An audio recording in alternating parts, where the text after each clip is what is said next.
અને હવે વાત કરીએ એક એવી ઘટનાની કે જે વિકાસના દાવાઓની પોલ ખોલી રહી છે।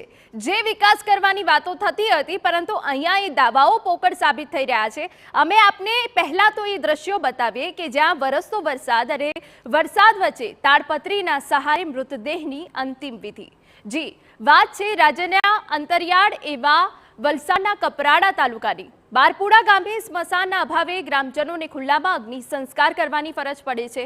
અન્ય સિઝનમાં તો ઠીક, પરંતુ જો વાત ચોમાસાની આવે ત્યારે સર્જાય છે ચિંતાજનક દ્રશ્યો જે આપની ટીવી સ્ક્રીન પર છે। આવી જ રીતે ચોમાસામાં ગ્રામજનોને ખુલ્લામાં મૃતદેહને અગ્નિદાહ આપવામાં આવે છે। ગ્રામજનોની માંગ છે કે સરકાર તેઓને એક સ્મશાન માટે જગ્યા ફાળવે।